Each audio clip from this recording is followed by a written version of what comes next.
એકવીસ દિવસ માટે ઘરમાં રહેવાનું છે. મિર્ચી પર હું છું ધ્વનિત.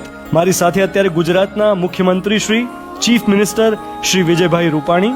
સર, હવે જ્યારે 21 દિવસ અમારે ઘરમાં રહેવાનું છે તો અચાનક જ એક અજંપો, એક પેનિકનું વાતાવરણ ઊભું થઈ ગયું. તો આપને વિનંતી છે કે એક આશ્વાસન ગુજરાતની જનતાને આપના તરફથી મળે કે આવનારા દિવસોમાં પરિસ્થિતિ કેવી રહેશે, સરકાર તરફથી શું શું પ્રયત્નો થશે, કઈ કઈ સેવાઓ આવશ્યક, અતિ આવશ્યક સેવાઓ ચાલુ રહેશે અને પ્રજાએ શું કરવું અને શું ન કરવું.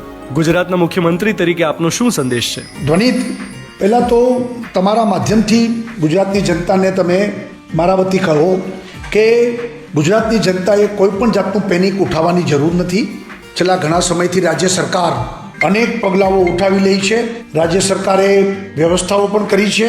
આવશ્યક તમામ ચીજ વસ્તુઓ પ્રધાનમંત્રીએ 21 દિવસનું જે લોકડાઉન કર્યું છે એ 21 દિવસ આવશ્યક ચીજ વસ્તુઓ બધાને મળતી રહેશે. એ શાકભાજી હશે કે દૂધ હશે, અનાજ હશે કે કરિયાણું હશે કે પ્રોવિઝન સ્ટોર્સ હશે કે પછી ખાવા પીવાની કોઈ પણ વસ્તુ હશે, એ બધાને મળવાની જ છે.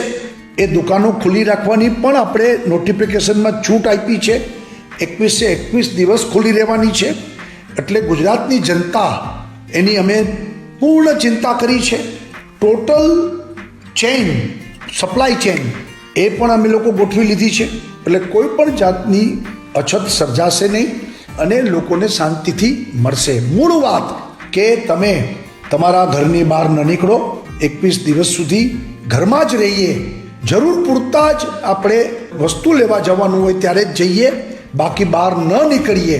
આ જ વાત તમારા મારફત હું જનતાને કહેવા માગું છું. ગુજરાતના મુખ્યમંત્રી શ્રી વિજયભાઈ રૂપાણીની સાથે વાત થઈ. હું છું ધ્વનિત. કેન્દ્ર સરકાર તરફથી મળેલી 21 દિવસના લોકડાઉનની ગાઈડલાઇન્સ પ્રમાણે police, home guard, civil defence, fire and emergency services, disaster management, jail ખાતું, district administration, electricity, water, sanitation, municipal કોર્પોરેશનમાં એસેન્શિયલ સર્વિસીસ માટેના કર્મચારીઓનું કાર્ય 21 દિવસ દરમિયાન ચાલુ રહેશે. દુકાનો, અનાજ, કરિયાણું, ફળ, શાકભાજી, ડેરી, મિલ્ક પ્રોડક્ટ્સ એ બધાની દુકાનો ખુલ્લી રહી શકશે. Bank, ATM, insurance companies, print and electronic media, telecom, internet services, e commerce, delivery platforms, petrol pumps, private security services આ 21 દિવસ દરમિયાન ચાલુ રહેશે. હોસ્પિટાલિટી સેક્ટરમાં જે હોટેલ્સમાં એવા પ્રવાસીઓ ફસાઈ ગયા હોય, 21 દિવસના લોકડાઉન દરમિયાન રહ્યા હોય, માત્ર એ હોટેલ્સની સર્વિસીસ જ ચાલુ રહેશે. તમામ શૈક્ષણિક સંસ્થાઓ 21 દિવસ દરમિયાન બંધ રહેશે.